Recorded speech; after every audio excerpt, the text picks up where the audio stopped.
I am EC3. I am E-Man. This guy continues and continues to amaze me.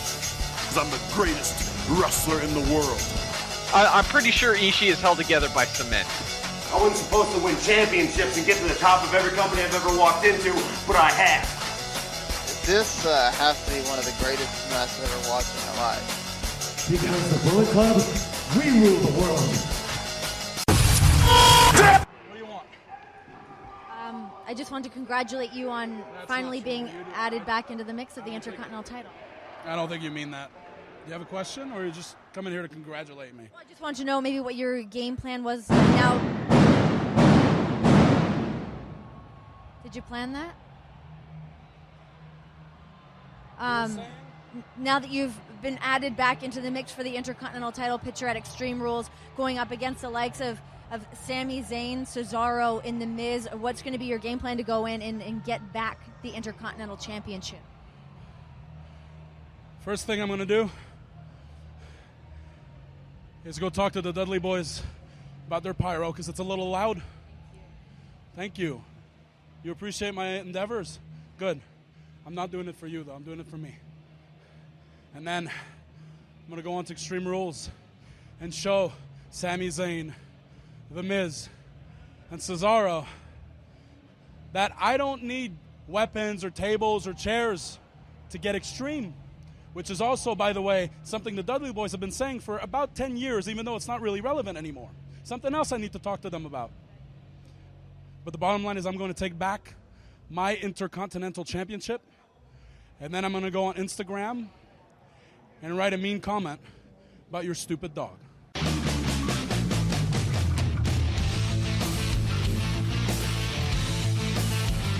Ladies and gentlemen, wrestling to the mat.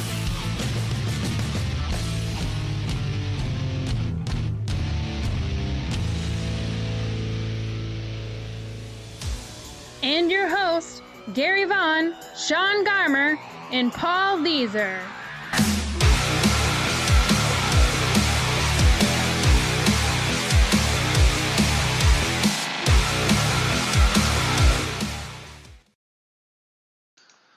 Hello and welcome to Wrestling Max episode 194, part 2, and this is the Every Wrestling Fan podcast, and of course we are brought to you by the WWE Network and in partnership with ForMania.com and LastWordOnSports.com. Gary, take it away. All right, everybody, here we are. I am 3 cups of coffee in, and I'm excited about tonight's show. We've got a lot for you guys. We have a big one because we are going to cover not only NXT, but we got Lucha Underground for you, and we also have TNA Impact, some big things going on there. Plus, we're going to jump into some news topics this week. That's right. Adam Rose has been arrested and released from jail, and a whole saga we've got to get into. There's a lot there. Trust me, we've got to get into all of that. Plus, Evolve also has some cool news we're going to talk about. Other ongoing stuff with WWE is kind of interesting. We also have a little bit of release talk. WWE did release 2 more people. Maybe not significant, but people you're going to want to know about. And some other big news. So you got to wait for that. When we get into it, we're going to get into a lot of great stuff. And, of course, this week we crown a Superstar of the Week. So we've got some great stuff because we had that big show with, Ring of Honor and, of course, New Japan. That was a lot of fun. Global Wars. So we've got some candidates from that, plus some other candidates from this week's shows. Before we get into all that, guys, let's go ahead and jump into what's going on with us. For me personally, this week has just been kind of nuts. I had 2 coworkers who lost parents, elder people, but still, it's still sad. So my work week has been just kind of sad, but it's also been a hustle and bustle because of the fact that my whole team has taken over more work for everybody. So I've had a busy week. That's why I had to have all the coffee, guys, because I'm tired. I got to get there, but I'm excited about the show anyway. Just tired. Paul, what's going on in your world? Oh, man, I'm tired too. Stars game Wednesday, which is a shame we lost, but it was still a good time.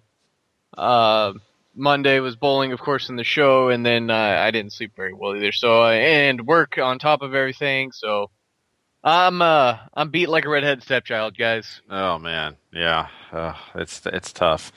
I did not watch the game last night after I saw some of the scores, and of course, Glenn Smith, just has to throw out the fact that I made a bet with him. I was honoring the bet. I honored the bet. Patrick Ketsa gave me crap for it, but he also respected me. So it was a fun night, just kind of seeing that stuff ongoing. But anyway, getting past that, I do want to mention one other thing, Sean, and this is kind of scary. Our new running back for the Dallas Cowboys, Elliott, actually gave the Blues some props. Before this game, of course, he was kind of rooting for him, I guess, for family reasons or something. So now Paul's going to hate another guy for the Dallas Cowboys. Yeah. I mean, you make it so easy. No. I mean, he is from Missouri. He has a right to care about no the Blues. excuse. I think people need to stop. The people that get upset about stuff like that, it's like, okay, so the guy goes to play for the Cowboys, he automatically has to root for every Dallas team just because he plays there. That's the rule. No, that's the rule. It's bullshit. It's the rule, Sean. Oh man. So Paul, I feel like some people just like to have things to get mad about. That's all it is. You're right. People do. People get over. Man, they were like saying all sorts of terrible stuff to Elliott. But anyway, it is what it is. But Paul, I mean, are you one of those people who kind of team's not anymore? Maybe kind of give up on it, or are you going to watch the Stanley Cup playoffs, continuing it? I enjoy hockey for what it is. Just because I don't have a team really to pull for anymore doesn't mean I won't be watching, especially when it comes to the Cup. I mean, you gotta watch the Cup. Yeah, I love the playoffs in the NHL, so I'll probably be following as well. And I'm one of those guys. My team's not in it, but I have to give respect. St. Louis Blues were a really good team. To me, Dallas and St. Louis, the odds-on favorite to win the Cup. So I'm full force believing that's the team that's going to win the Cup. I don't have any doubts on that. Yeah, St. Louis, I mean, they beat the best team in the Western Conference, the Dallas Stars, and they beat the defending Stanley Cup champions in the first 2 rounds. That's a heck of a resume going forward. Yeah, so we'll see. We'll see what happens there.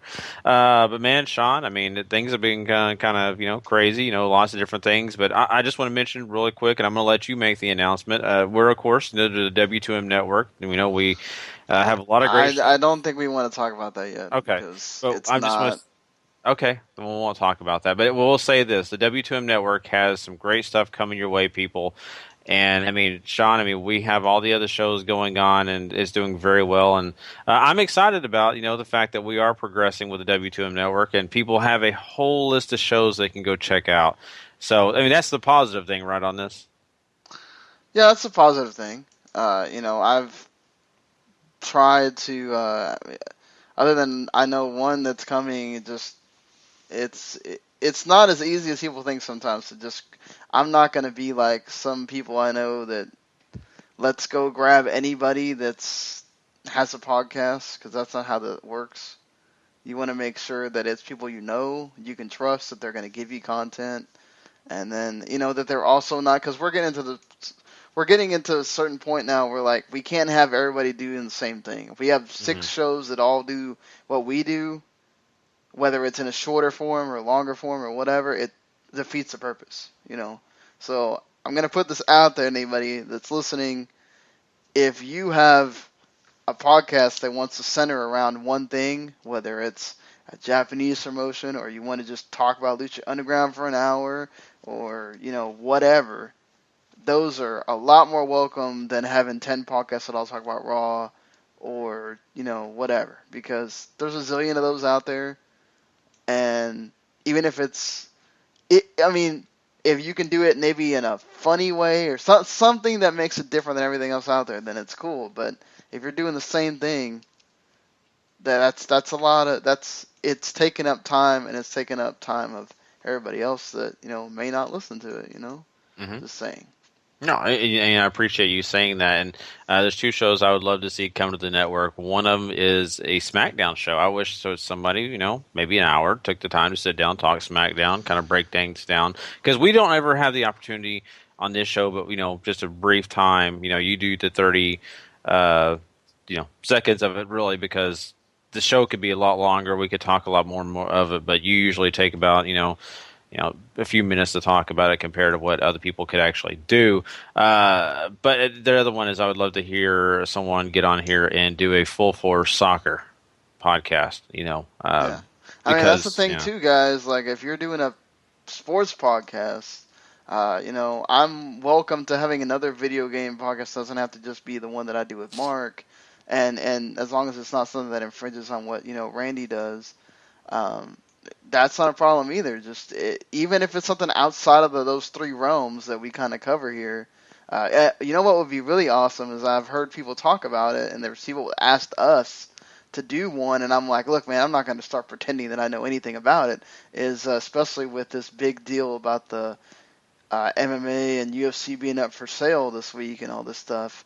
If somebody wants to come up here with an MMA show, I'm all for that, man. Somebody wants to do that so that I don't have to keep having people ask me, why is there no MMA? Why do y'all not cover that stuff? It's like, look, we're not going to try to be like all these other wrestling places that try to act like they know about something and they really don't. Mm-hmm. I mean, look, I'll give Meltzer and John Pollock, all these people credit that really do well, but there's a lot of wrestling websites that try to cover it and they do it terribly. Yeah. So, Agreed. So there's lots of content that we already have, but there's a lot more we could add, and we would love to hear you, maybe hear your thoughts, and people out there who want to actually provide some things. Give us some hints on maybe some other people that that do these kind of things and want a network to have a home base on. So, of course, I wouldn't mind having a podcast also that's all about Puerto Rico. We'll get that going sometime. Oh, God. Yeah. We got to have W2 in Puerto Rico, so somebody. Yeah. Even if you want to be there in spirit. Exactly. So anyway, enough about all that stuff, guys. We're just having a lot of fun. You're just kind of chit-chatting. But let's jump into some wrestling news. We have some things that I think people are going to find very interesting. We'll do that next.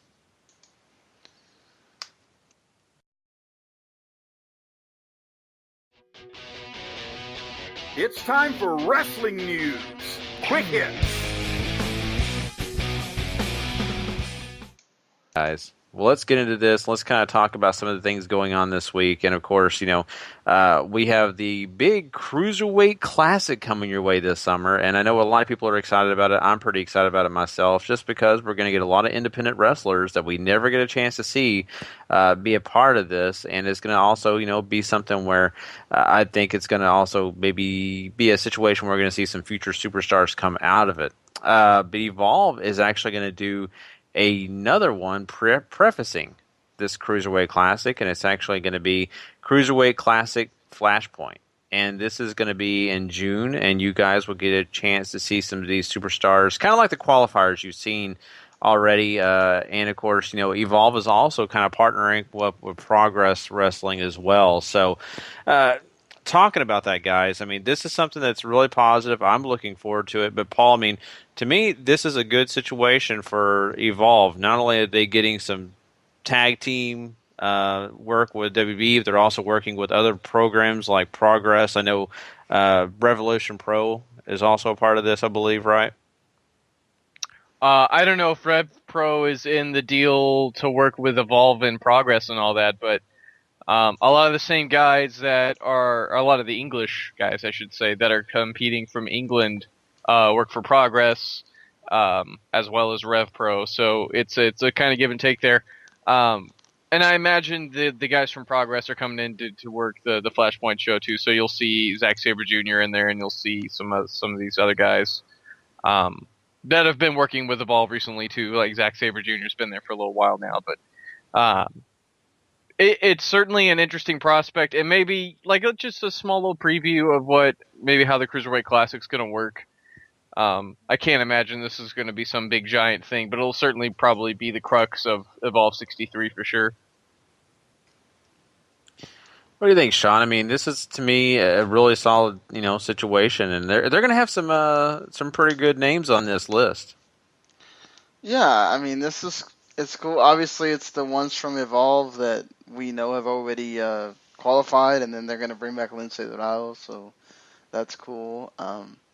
Which I think is the one guy we haven't talked about being in the tournament, but it's cool. It's going to be cool for people that are going to get this show, and they're going to be able to kind of see what the tournament is going to be sort of about.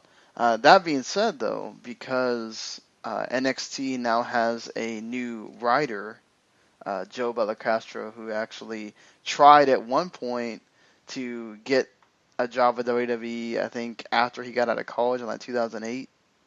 and then somebody else got him an interview in 2013, and then he got hired. But now, because Brad Ward's over there working with Raw and SmackDown, he was the guy that was the writer for NXT before. He was part of the reason why they renamed the Cruiserweight. They renamed it from the Cruiserweight Series to the Cruiserweight Classic, and now they're going to change the way they do that. They're going to kind of do it very similarly to the Tag Team Classic, where they're going to tape shows. They're not going to just tape it all at Full Sail and do it there. They're going to tape some of it as part of NXT and do them on NXT shows, and they'll do it, I guess, at some of the house shows too. It just very much, but we'll actually get to see the whole matches instead of not necessarily, not just getting the clips or whatever like we would get for the Tag Team Classic. So they're going to tape them from June 20th to June 25th now. They've set the dates. So I guess we'll pretty much know the other people, I'm sure, as it gets closer. But that's good that they've got everything sort of lined out now for it, at least. Mm-hmm. This is going to be really interesting, and I'm really looking forward to it. And I think it's also something that's great for not only Evolve, but like we talked about, Progress Wrestling. I'm sure it'll move over to these other independent circuits that usually use the guys that you're going to be seeing. I think it's a great thing. You can get the Fight Network, and that's something that it kind of has some of these other indie promotions. If you don't have an opportunity to watch them, you just get on the Fight Network. Some of them are free, some you pay a little bit for. Paul has a few that he watches through other services. I mean, so there's plenty of ways to watch these different indie organizations. You just, got to hear of them, right? You got to find about who they are, find out the wrestlers they have on their roster, and there you go. So I'm looking forward to it. I think this is going to be a great situation for not only WWE, but I think it's also great for the indies, and of course these superstars will be on these big qualifiers, and of course in that actual tournament. But I would also mention that as far as the women's one goes, there's already people going around saying that Velvet's guy is going to be one of the women's, or one of the women involved in that women classic or whatever. So I guess that would be her way in. I think it's great. I think that's a positive thing, because if WWE for some reason decided that they just don't want to actually use her, at least she'll be seen, right, and she can get some other work. So that's positive. Well, I mean, it might be her way to show, okay, well, I have gotten better since the last time y'all saw me, or whatever, and maybe she does. Like I said, when you're getting Eva Marie's and Dana Brooks and all these still in there, it's not like you're only getting indie wrestlers. You really can't say that Velvet Sky's at least not on their level, or better. Mm-hmm. So, I mean, if you're making Eva Marie's and Dana Brooks work, why can't they make Velvet Sky work? Yeah, I totally agree. The only thing I'd argue against is WWE's so entertainment now.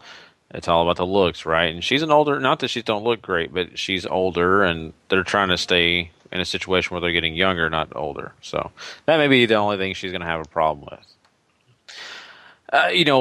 Talking about, all this stuff going on with WWE, of course, this is going to also involve the network, and there's been some stuff going on, and there was just recently the conference call. And so, Sean, I mean, there's a little bit here, and we have quite a bit written down, but why don't you hit the highlights on some of the stuff that WWE went over on this conference call?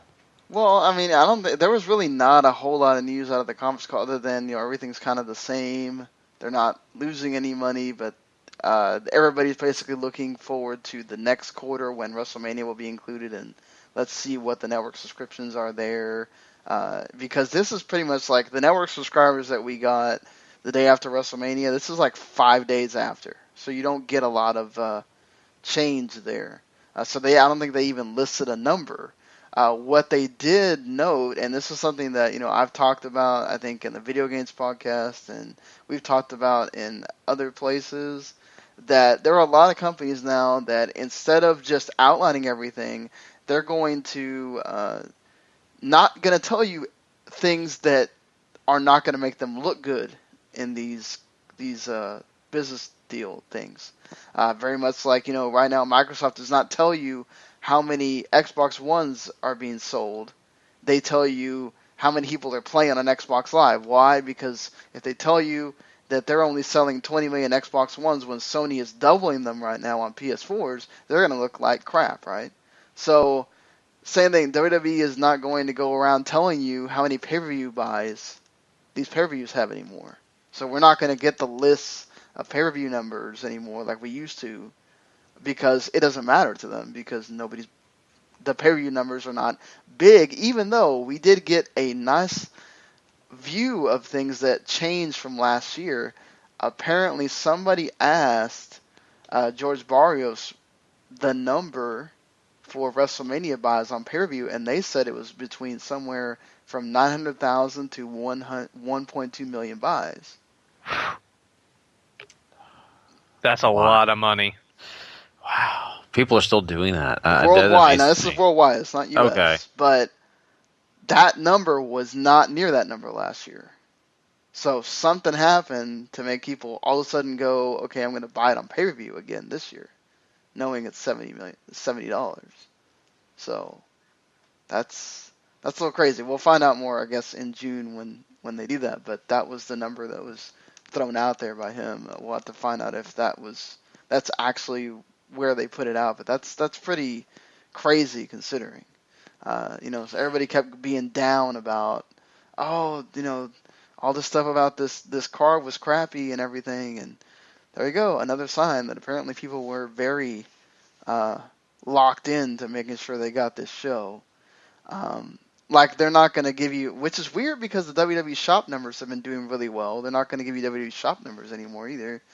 They're not going to give you live attendance numbers either. That's going to be like every quarter instead of giving you every month live attendance numbers. You won't get those. We'll still find out because there's ways for people to find out how much the attendance was or whatever. But WWE is starting to do the thing with YouTube now, where they're really pumping up the YouTube numbers and all that stuff. And apparently, people that watch YouTube is not from the United States. So, there's a question about whether or not that really translates to people actually watching the product outside of YouTube. Same thing with like the social media. Like 75% of the people that follow on social media are from outside the United States. So, are they watching the product, or are they just following on social media and not contributing money? So that's a problem, to where, that's a great thing that you're talking about social media and a great thing you're talking about YouTube, but are they providing money for your product? That's a thing that you have to, I guess they have to find a way to monitor and be able to show the next time if you're really going to talk about these. Because we talked about it, how all these YouTube numbers are huge for them, and all the people watching on YouTube because they have so many highlights of stuff that, sports organizations can't do. Like, you're not going to put highlights of every quarter on YouTube. Why? Because you can go on every channel and see the highlights. Mm-hmm. So WWE has to do that because nobody else is doing the highlights for them anywhere else. So, Yeah, and you're right. There's a lot of interesting things there, especially the social media. And that's a big thing for WWE right now. That's a big focus of theirs. And I think it's a positive thing that they do have people outside of the U.S. really, checking them out that way. And it's not only just easy, but it's also a proof that, there are plenty of people still curious about the product, still want to see the product, even though they're not here in the U.S. where the product is based. So, to me, it's positive, and it doesn't seem like anything coming out of the reports, the conference call, that it was anything big and negative. And I like the fact that they are kind of simplifying things. They're not going to have, these monthly business reports and all that kind of stuff. It's going to be just simple, and that's great, I think Triple H did officially name NXT as the third brand of WWE in a separate interview or whatever. So I think that's the first time he's really called it that. So there you go. Mm-hmm. People that were wondering about those kind of things, where they stand with NXT and what that is for them. But, Yeah, definitely. And speaking of the network, I guess since we're already on there, we wasted our time, Gary, talking about that big thing in Hawaii on Monday. It's not going to be on the network now. Wow. So where's it actually going to be taking place? Well, it's going to be in Hawaii, but we're not going to see it. It's going to be a live event. I think the reasoning is, and for one, apparently Brock is not going to be on that show, and he was never even asked to be on that show. But apparently there was like some kind of fake Twitter or fake website that people, or fake Facebook or whatever, that they were getting that from. But apparently, like, because the Japan shows are like 2 or 3 days after, we'll get one of the Japan shows, but we're not going to get the Hawaii show, which also now features Charlotte versus Asuka, so WWE Women's Champion against NXT Women's Champion. Oh, that is a shame. To me, they're missing a big opportunity, but I mean, I don't know if it's because of expenses or whatever. It would be a cool sight to see, right? See how that looks in Hawaii and everything. Do a bash at the beach. That's what they were going to call it. Really? Oh, that was the rumor. I'm sorry. I just picture it. I just picture all these great matches. Everybody's outside on the beach. There's a wrestling ring. You got Rikishi over there sipping a cocktail, whatever he drinks, just going, did it for the Rock? Things like that. I want to see that. What? Hold on. Didn't we figure this out? Yeah, he's Samoan, but there's all sorts of Samoans in Hawaii. Watch Hawaii 5. Rock's family is from Hawaii. But I'm just saying, I mean, it's not just, natives. It's also... They could have Marcus Mariota go over there. That's a good idea. There you go. So... but that's depressing. I want to move off something that's so depressing and move to another depressing thing, and that's Adam Rose. This guy that we've been waiting for his suspension to either be lifted or some positive things coming out of his situation, because he was suspended over, basically substance that was, Adderall. And it didn't apply with the wellness policy. Well, here we go. We thought everything was going to be okay. Gave the doctor's note. Well, here we are again talking about Adam Rose, but not because of that. Because of the fact that he was arrested on misdemeanor battery charges against his wife, and even wiretapping. Now, this is a felony charge, but that's just not that he got on the phone line and it was because he took his wife's cell phone away. Would not let her talk to anybody. She had to eventually call the police, and they showed up. They, of course, arrested him. Most of these, to kind of just get into it quickly, he did grab her face, kind of lean in and kind of yell at her. So that's where the police said, you laid your hands on her, you got to go to jail. He did go to jail. He saw a judge, and the judge was actually going to make him have a restraining order. His wife and him were going to have a restraining order between them, and they were going to go about it that way, because he has also had a former charge of these kind of events, domestic dispute events. So domestic violence is nothing to play with. The judge thought this could be an issue. Let's go ahead and do the restraining order. She actually begged him not to. The judge complied and said, okay, $1,000 bail, whatever. So we get through that. He is released from jail now. But guys, I mean, I don't know if it's because of stress or from what, but this is not the Adam Rose that I thought we were going to see. I thought we were going to see a guy that kind of proved himself as, I'm a good guy. Now I'm starting to lean towards maybe WWE knew something that we didn't. I don't know. I'm not happy with this story personally. Yeah, it's certainly very sad to hear about these kind of troubles, especially whenever they get spread all over the news and all that stuff. And I mean, I still feel for the guy, but come on, dude. Let's have some boundaries here. Yeah, I mean, I think they released a video from TMZ and everything, showing the wife asking for the judge to be lenient, and so he got $1,000 bail, and he's already home and everything. I mean, we don't know what the situation is. I think it's possible that the whole him grabbing her face was kind of more of a like, hey, are you sure you want to do this kind of thing, and let's talk about it kind of thing. And once you get the cops involved, which is what happened, that becomes a whole big ordeal. Now he has to go to court. Now he has to, and it may be something that it wasn't this huge deal, and it got made into a huge deal because the cops were involved. I don't know. I just don't want to blast the guy, and it turns out to be nothing. And who knows if the kid wasn't involved, if Navy, she wouldn't be asking for him to come back and all that. But let's be honest, they can't really provide for the kid if he don't work. Mm-hmm. And working the indies for a guy like Adam Rose, probably not gonna make you a whole lot of money. And I don't know, because Road Dogg apparently already went on Twitter and said he's done. It don't matter what happens. I don't know if that has anything to do with whatever WWE winds up deciding or not, but he went on some big long thing replying to fans for a while, saying that he was. But supposedly, WWE's supposed to not fire him unless he does get charged with something, which they could still charge him for the witness tampering if they want to. Florida is usually very nice about speaking from, not from my personal experience, but from other people that have been around me. Florida is very nice about things until you do things a bunch of times, then they screw you over. So since this isn't like Adam Rose doing this about 6 times, he may get off the hook for it completely. So yeah, you never know.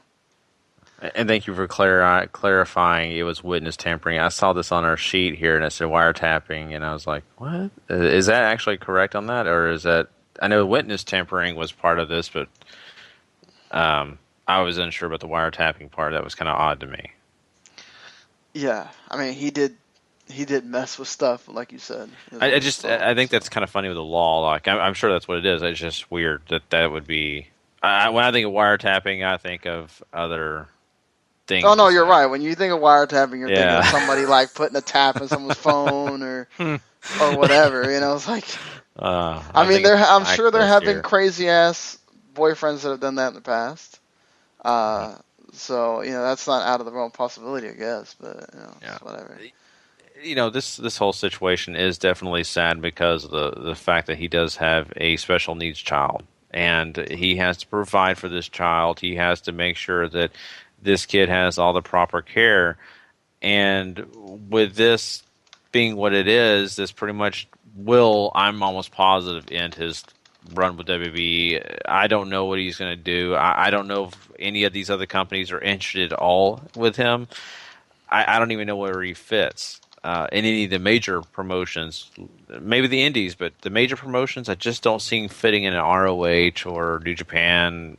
Maybe even Impact. Now, I would love to see him come back as Leo Kruger. Not, he can't be called Leo Kruger, but use that character on Impact Wrestling. That'd be kind of fun. But who knows if they would even do that. So I just think this is a shame. And you're right, Sean. We don't want to blast this guy. We don't want to color him as a evil person. We don't know what happened. I think we can all say that we've been in arguments with people. Maybe not Paul. He's such a nice guy. I don't imagine he's argued with people.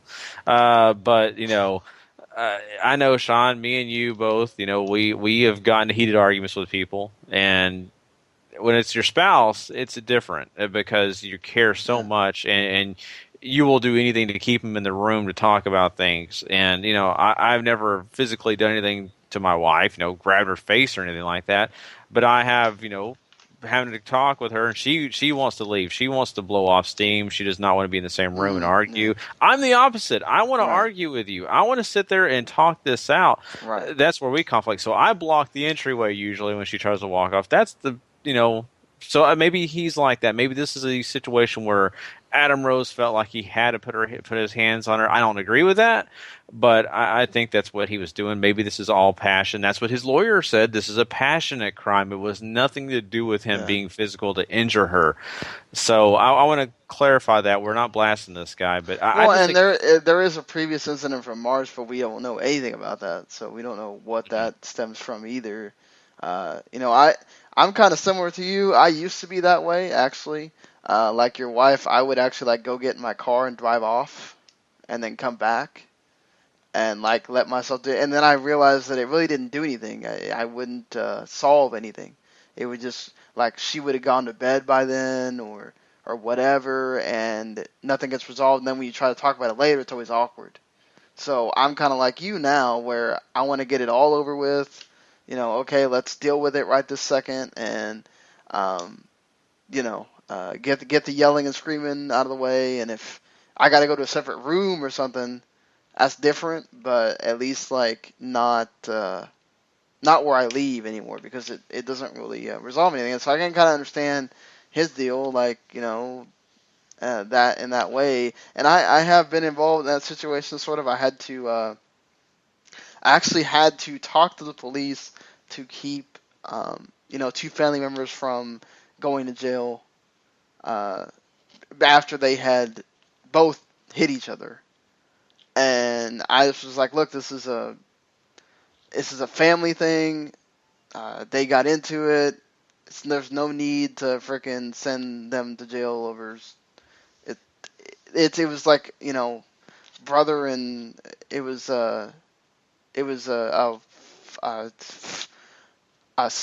my aunt and somebody's wife. Like, it's just like, I was like, it's stupid to send people that don't even have a criminal record at all to frickin' go to jail over this. And he's like, okay, we'll let it go, but if something else happens here, trust me, we're going to send more than just these two to jail or whatever, Yeah. So, I mean, it's a weird situation, but that's the thing. Like, I think if the thing hadn't happened where they had to trace the call and come to the house, if they're having to do all that, it makes it a difficult situation at that point, Mm-hmm. Because it makes it a bigger deal. It's like one of those things where, okay, it seems like this guy's trying to keep her, keep himself from getting in trouble, so we need to figure out what's going on. It's one of those touchy things. Yeah, it really is. So it's a lot, to get into, because of the fact that there's so many dynamics to this, and there really are a lot of scenarios when you're talking about the law. But I just hope the best for Adam Rose, whatever he does in the future. Hopefully, he's smarter and tries to stay out of trouble, for God's sakes. Man, it's just so much in a short period of time. Well, let's jump into some other things, guys, and maybe we'll run through these really quickly. So let's do some rapid hits here. We have some topics that may be a little longer, but you can kind of expound if you want on these. Really quickly, Lucha Underground is getting close to 100 episodes, so that's really good because the distributors love that kind of stuff, and that means syndication could be in their future. Thoughts? Syndication is good. That means more money for Lucha Underground. That means more Lucha Underground for us to imbibe in the future. This is awesome. I forgot to note, I heard this before the previous show, and I didn't, it like totally escaped me, but Katrina had actually gone on some podcasts over the weekend and said that they had actually pushed up the amount of episodes they're doing for season 3 from 24 to around 39, almost 40. So wow. We're back to the season 1 number. So that's probably what helps in the having 100 episodes thing. So yeah, we'll get a big number for season 3, and also apparently WWE are sort of interested in getting Melissa Santos. So the only idea they have for her is for her to sort of be Ricardo Rodriguez for somebody. But we'll see if they can even do that, because no idea what her deal with Lucha Underground is right now, because she obviously models and stuff like that when she's not doing Lucha Underground. So, would you be interested in that policy and Melissa Santos on WWE TV? Maybe if she had a larger role than that, because Ricardo eventually turned into something. There's no guarantee that'll happen for Melissa, but you can do so much more with her. Yeah, it's hard when they already have. They have Eden there as the other ring announcer. They have, they have Renee filling the big spot as the backstage interviewer. So, like, unless you send her down to NXT to have her fill a different role, and then you bring her up to the main roster eventually, just like, I don't know. Like, it's so weird. What would you do in that? Say, okay, so you're going to use her in that way, and then how's it really going to turn into something for her? Like, that's, at least Ricardo, we sort of knew he wrestled. He wrestled on NXT, and he did other things, and I just don't know how that works out for her in the same way. So it's weird. Yeah, that is very weird. But, we'll keep you posted if we hear about anything else, guys. Well, just get, there's a big movie. Apparently Chris Lynch has just sent me a message that apparently Paige is possibly dating Alberto Del Rio right now. Oh, no. So, Alberto Del Rio, your days are numbered, sir. She doesn't keep a boyfriend more than about 2 hours. Damn, so anyway, Gary. I don't watch Total Divas, but my She God. kept the other guy for a while. That was because he was in a rock band. Well, those guys are amazing. Del Rio is a Mexican rock star, so. I guess so, and he's got that Latino heat, So. Oh boy. Anyway, Andre the Giant has a biopic being made about him right now, and his daughter actually has a director in mind, Joss Whedon. What do you think about that? I highly doubt it'll be Joss Whedon directing this thing. But it's certainly a really cool thing. Andre had a very fascinating life. I can only imagine how well they're going to do. I can't imagine people really want to shell the money for Joss Whedon to be the director, unless he sees it and says, "Hey, I want to just do it because it's something different." Mm-hmm. And I mean, I could see him like it being something interesting he want to tell. It's just like, man, that's a lot of money to spend on somebody for being a director. My thing is, who's going to play Andre? That's a tough cast, if you ask me. She said it had to be a character actor or something like that. Someone that big, someone who could play that role, someone who could drink as much as he did. I mean, come on. Just get a drunkard on stilts. You'll be good. Yeah. You gotta love that.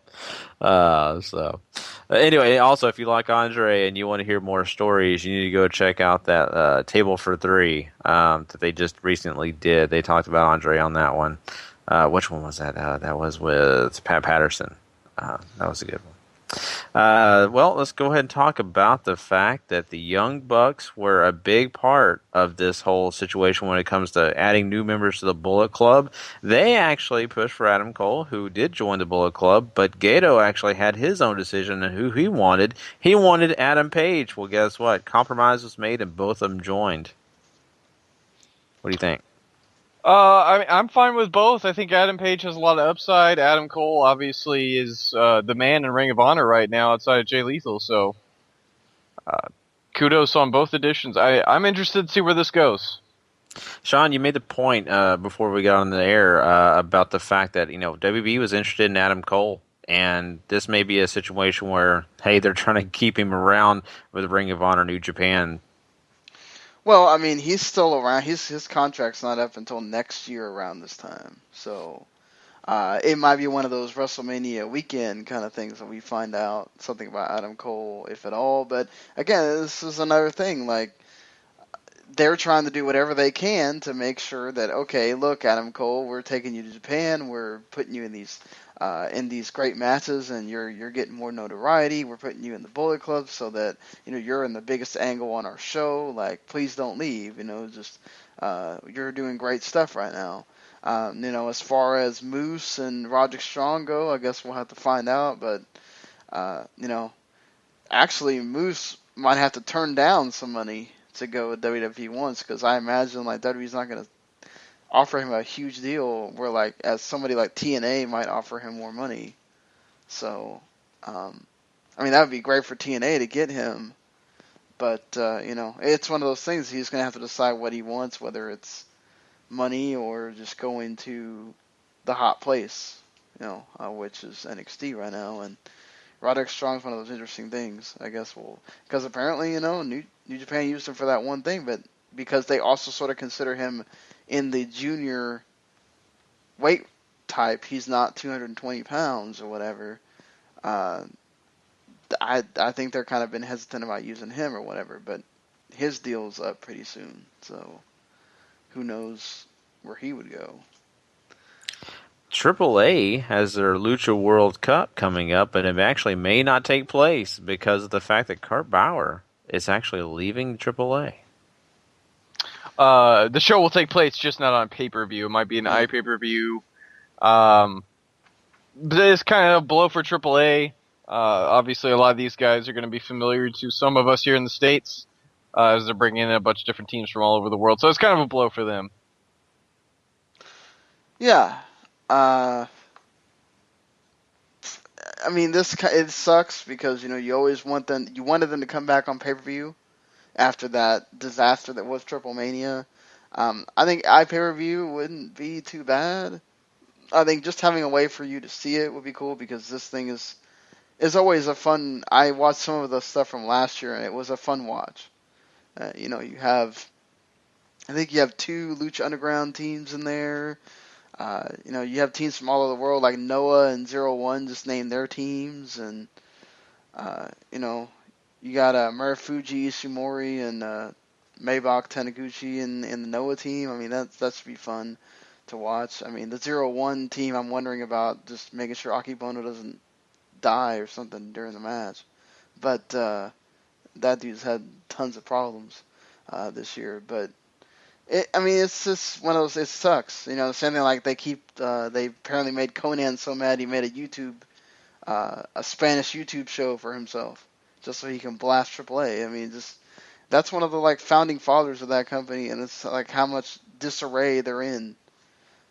They're just it seems like they're losing people left and right, losing people to Lucha Elite and all that stuff, and just man, Sucks for that company. No, because that also affects Lucha Underground. They have that deal with each other. So exactly, and all this kind of stuff also affects all the other talent. I mean, you got Phoenix and you got Pentagon Junior, guys who are doing really well with fans. Merchandising and all that definitely proves that. So all this comes into play with AAA and of course Lucha Underground and all the stuff that does take place in Mexico. So. It's a big deal. It really is, and I'm kind of curious to see where they come from this, well, guys, I think after that, really, I think we pretty much wrapped up a lot of the stuff we have to talk about. Anything did you talk about? So we had the Brooklyn Brawler. Oh yes, released, thank you. And then Christian lost his performer deal, but then Triple H extended his performer deal. So. Was it 3 years, right? Yep. Still makes the same. Dude, that guy's making some bank right now between the 2 deals he's got. Yeah. Oof, man. So, I mean, it's amazing. I just kind of surprised at the way that's going because I just thought Triple H is getting really close to being done in the ring, and it just amazes me. 3 more years on a deal, so 3 more WrestleManias with Triple H. There you go. Like you said, Sean, the Brooklyn Brawler... It's a surprise because of the fact that he's not in front of the camera. He's a backstage guy.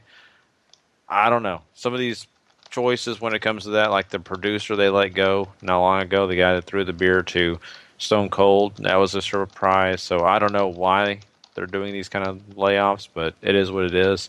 Christian, not a surprise at all. So. All right, guys. Well, let's move on. We've got a lot of other stuff to jump into. We've had a lot of cool news topics to talk about, but we got to jump into some NXT. We'll be right back with that next. Oh, am I not doing the SmackDown thing, or? Oh, I forget every week, Sean. We need to put that on the docket. Yeah, let's do SmackDown.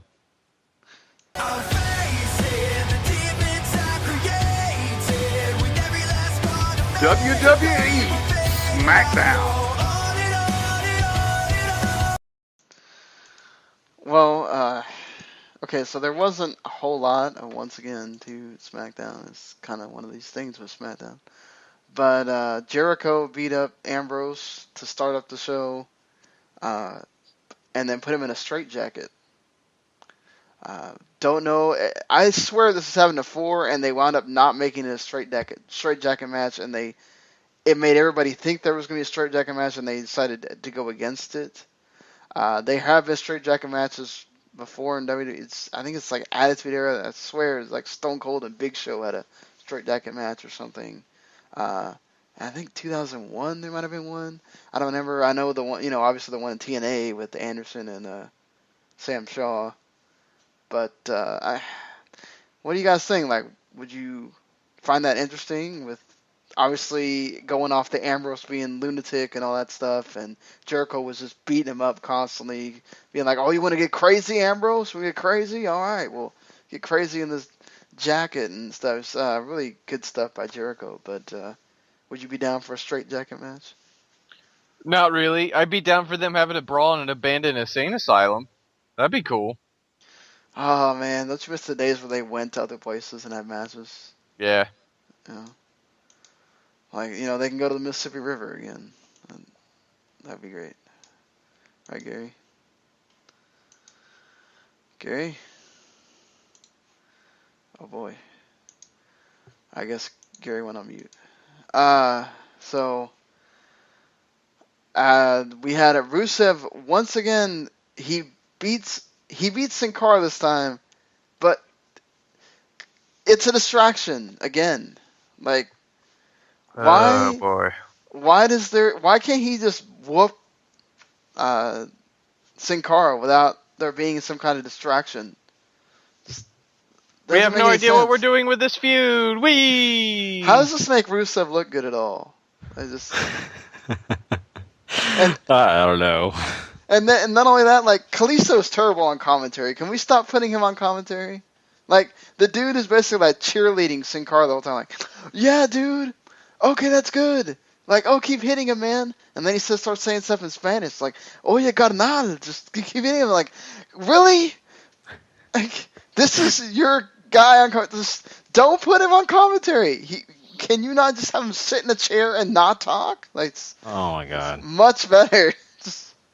Is it something where they're trying to make him the next Rey Mysterio, like hardcore? Because that's what Mysterio. He sounds sort of like Mysterio already, anyway. Like you don't need him to talk. If he can't talk without a prompter or scripted lines, then just don't do it. Like, he doesn't have to talk on commentary because he gives you no analysis. He doesn't do anything other than like basically cheer on Sin Cara in the match, and it's pointless. It's dumb, but would you be down for a straight jacket match, Kerry, between Jericho and Ambrose, since you didn't get to answer before? Damn it, Gary, you make me look terrible on this. When people listen on the download, you go away twice now. Maybe one of these times I'll catch Gary when he's actually there. But anyway, they did have Dana Brooke have her first match here against Becky Lynch. She looked okay. It wasn't the smoothest of matches or whatever. She wound up beating Becky Lynch after a jackknife pin because Emma went and hit her in the eye, the injured eye. But yeah, I mean, Dana definitely better at talking than wrestling. Yeah, I mean the wrestling game for her was still growing down in NXT, so this is the risk you take when you bring up somebody who's still kind of green in the ring. You think we're gonna get Sasha come back here to be Becky's partner again, or? I mean, maybe you got to do something with her. People want to see her. It makes sense. Like, I mean, you could do this 2-on-1 feud or whatever, but I think it would sort of make them look bad if Becky's beating both of them. Especially with Dana being new on the roster. You can kind of get away with that on NXT, sort of, but on the main roster, it's going to make them look like losers. I guess. I mean, you've gotten this far. You either let the heels win or you make them look like garbage. And WWE's only good at one of those. True enough. Yeah, so they had Aiden English and Kofi Kingston, and this was pretty decent. I thought Aiden English looked good here. Kofi, we know how he gets, and you had basically I think the Vaudevillains just kind of Aiden English won by grabbing the ropes or whatever it was against Kofi, and they made fun of the Vaudevillains in a promo earlier, and Xavier Woods was saying they're going to make like Doc Brown and get Back to the Future, and Big E wanted to. Xavier Woods brought in that they got Kanye Wested, so Big E was like, "Oh yeah," and Kanye married this girl with a big. Oh, and they had to stop him before he said booty or something, and he's like, "Well, can I say it? Can I say it?" Like, and then, "Oh no, man, you can't say that again." It's stuff that is funny with them, but again, one of those where I don't think the crowd got everything. So, anytime you mention Kanye, it kind of is a crowd killer. Or at least in my household, it is. Yeah, he certainly killed the Assassin's Creed trailer with his terrible music. But, have you seen that, Gary? I have not, but as soon as the trailer was good, then all of a sudden they have Kanye's music come on while he's doing flippity doos outside of a window, and it's like, wow, you just took me totally out of the moment now. It's okay. That's a hard sell because the guy walks down the street into a sign, and I'm supposed to believe he can do flips. Come on. Watch it on YouTube. Type in, Kanye West walks into sign. He literally walks into it. Not even, I don't know. The guy's not there. Walking is hard, guys. Yeah. Walking is really hard. You had the Gallus and Anderson against the Usos match, which was actually much better than the first one. Except you got a DQ here because, at least we didn't have these guys lose again, because Gallus did the Bullet Club thing of pulling the guy to the floor before you can make the final count. And then they busted up the Usos with chairs. So, Carl Anderson still doesn't have a finisher. So, at one point, they'll figure out something to do with him. I hope the hell it's not that jumping boot or whatever it is that Michael Cole keeps making a big deal. The boot of doom, guys. Just the boot of doom. Sounds booty to me. Probably the best thing about they had the first Bob Backlund and Derek Young segment, and Derek Young is trying to explain to Bob Backlund that he has everything on his phone, and so he tells him, "Hey, Darren Young, what time is it?" And Darren Young's looking at his phone to tell him what time it is. He's like, "Why are you looking at your phone, Darren Young? Don't you have a watch?" He's like, "Nobody wears watches anymore, Bob." And magical. And then it's like, okay, so where's your schedule at so you can know what time you're supposed to be somewhere? And he looks at the phone again. He's like, I have everything on my desktop. And he's like, well, we need to clean out your desktop. And we're going to make you great again. And you know how we're going to make you clean out your desktop? You're going to do squats right now. He's next to do squats. And they still do the split screen thing. So it's not like he's in the ring or whatever. It's just him. They're both standing there split screen talking. Oh my goodness. It's funny. It's a live, it's a Skype call just between you and Bob Backlund. Yeah. Hey, I could go with a Skype call between us and Bob Backlund. That'd be amazing. Yeah, it would be awesome. I agree. So, remember, guys, last week we talked about how amazing it would be if we got Fandango and Tyler Breeze. Well, that happened. Because in the match of the ages that everybody's been waiting on for an entire week between Gorgeous Truth and Goldango, basically, Tyler Breeze turned on R-Truth, and then Fandango turned on Goldust, and they beat up each other. And then Goldust actually tried to protect R-Truth. He laid on top of him so that R-Truth couldn't get hit by Fandango and Tyler Breeze's stomps. So the fans did chant Golden Truth during this. So at least we're going to get the Golden Truth finally, you would expect. And then I like the name that James Darragall came up with in the group. We'll just call them Febreze. Amazing. That is awesome. Great name. And, wait till we get the Shining Stars next week. That's gonna be, boy. Yeah. That's going to be exciting, too. So. I just want to know how much they're going to mention Puerto Rico. Oh, I'm sure. But, hashtag, W2 in Puerto Rico needs to be done during that episode. Yeah, I mean, we got to do the show there. We do. The tag match main event was pretty good, and Miz did the skull crushing finale to I think it was Cesaro got pinned because Zayn hit him with the Luva kick on accident, and then Owens did his frog splash or whatever, and then Miz was the one sending toe at the end. So good stuff for the IC title stuff, and then Gallows and Anderson and the Usos is probably the only thing you really need to check out of here. Everything else you can kind of just, it's whatever. I guess if you want to watch the Bob Backlund and Darren Young thing, it's great. The funny thing is also like Bob Backlund is like motivating Darren Young while he does the squash by telling him that we're going to make Darren Young great again like 4 or 5 times. It was more magic happening. You gotta love that. All right, guys. Well, that is SmackDown for you. We will be, talking some NXT coming up, and don't forget we still have some Impact and some Lucha Underground to talk later in the show. So, but we'll be right back with NXT. WWE Developmental NXT.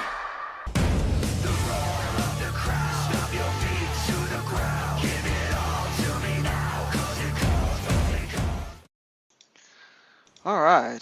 Well, NXT this week, of course, started off with the man of the hour, Finn Balor, who, they made a big deal about him coming back. Big Bullet Club chant from the crowd there, and a thank you Finn chant. And I forgot to mention on SmackDown, they did have AJ Styles be there in the backstage segment. And I think it's the first time we've seen them. They actually did the Too Sweet Me, saying that we're going to handle club business and everything. So they're basically just having to be the Bullet Club, just not Bullet in the name. Man, this is totally just so funny from WWE. But does it make you wonder with the entrance of Finn Balor and the Balor Club thing being up there, that's just got to allude to, it being eventually the Balor Club. The club is just what they can use until Balor shows up. I'm assuming that's what it is. Like that's a holding pattern until that. I didn't think that was interesting that Balor did have that bulletproof whatever Balor Club shirt on. So maybe they will go with that eventually. But yeah, I mean I did like, and also apparently there's that big picture going around of apparently Bullet Club's trying to take over the world, and it shows that picture of like all the different Bullet Club members in the 4 different promotions that they're in right now, and even Fale was talking about it. So apparently they're trying to get this thing to sort of be official, even though 2 of them are in promotions that New Japan and ROH do not want associated with them. So, but anyway, going on to what was happening here. Basically, Finn just talks about how all those matches were close, and it could have gone either way, making a big deal about the fact they could have gone either way. And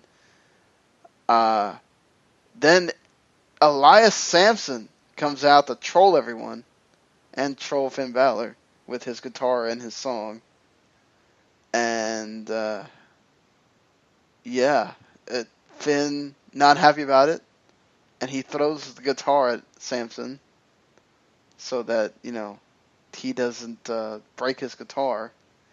I'm glad that Corey Graves actually said the thing that everybody was thinking, that, you're nothing without your guitar, Elias Sampson, which would sort of be true. But, the crowd boos him, so they seem to get it to work. The Corey Graves comment was kind of curious, though, because isn't he supposed to be like the heel commentator? I mean, so why is he going against the heel? He sort of seems to be like JBL when JBL was good. He picks the heels he wants to support, but he also picks the faces that he likes. Like you'll see it in the match with Riley and Nakamura. He has no problem just totally dissing Alex Riley either. So, he's not King where he's just totally going with every heel there is. And I think that's good. It's more realistic.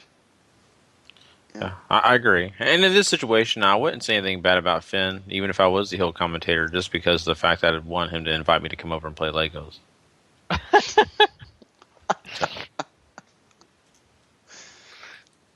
Yeah, I mean, this was fine for what it was. It's good to see Finn sticking around. You think the Elias Sampson thing is sort of working now, or is this more even a reheat? I don't really think it's working. The end of the show, I think, is where they feel they're at with Elias. I mean, it's good to have guys like that you know are going to get insta heat, and you can just use them to annoy people. You know, especially on NXT. Like, I don't know if that works on WWE TV, but you know, just troll the audience for a while. I don't know. I find it kind of funny. It's like, you know, that's what they're doing every time they put Eva Marie out there. But anyway, we do get American Alpha basically getting to squash Corey Hollis and John Skyler. And the Revival do come out during this to try to do the distraction thing. They don't ever get up on the apron, but they kind of just stand there on the ramp. It doesn't work. And yeah, so I guess sort of alluding to, I guess it's at some point they will have tag team title rematch. So yeah, they got to do the rematch at some point. I'm totally okay with it. Their match at Dallas was quite good. So if they can find a way to top that, then more power to them. Mm-hmm. I totally agree, and these little things like this will work, but I'm sure we'll get more soon enough. Hey, we get a about 5-second Shinsuke promo. So they asked Nakamura what he thinks about Alex Riley saying that he's going to rage on him, and Nakamura was like, "Rage? I'm shaking with rage right now," and he literally shakes out of the screen. So wonderful. That's all he got to do. Shake out of the screen. This was very short. What you would expect of Nakamura just whooping some Alex Riley. Yeah. So this is it's WWE's way of saying "Bye Felicia" to A-Rai. True, very true. Poor A-Rai. I've always liked him. I even like the new look. Just a shame, but we said, WWE said it to his face. Bye. Yeah, they did. So there's people that really think that. The people that really think that he was like some kind of wasted talent as an actual wrestling talent. I don't know what's going on with you guys. He's not the best, but I don't think he's terrible. I've never had a problem with him. I always thought he was a little bland in the ring, but they certainly missed an opportunity post-Miz, Yeah, definitely. He can improve for sure. I think he's charismatic enough, and he's arrogant enough. I think it comes from real life. We've seen his tweets and things like that. Kind of an arrogant guy, but that's okay. It works, and I don't know. He comes across as a real person at times. I think that's what I like about him. He could improve in the ring. You're right. Well, we'll see. Maybe somebody TNA screams like a place for Alex Riley, but we'll. Seriously, if you're gonna hire some of these other guys you've hired, I don't know why not Alex Riley. Mm-hmm. But moving on from there, we do get the setup for a tag team match that's gonna happen next week with Austin Aries and against Blake and Murphy, because they come in and interrupt Austin Aries' little conversation that he's having with William Regal. I did like to touch that he was mad that Alexa Bliss was not there.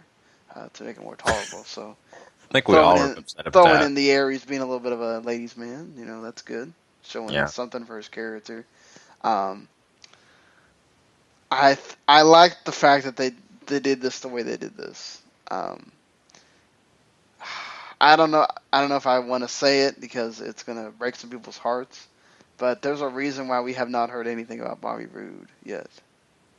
So that should give you a clue that everybody that thinks it's going to be Rude, they would have made a big deal about Bobby Roode being at that show last week, if just like they did with Eric Young, if he was going to be the guy that's going to be in the spot next week.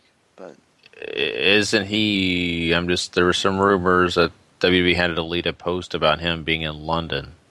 Oh, he's going to be there. He's with WWE. It's not Okay. that. It's that he was at those tapings, but they decided not to use him.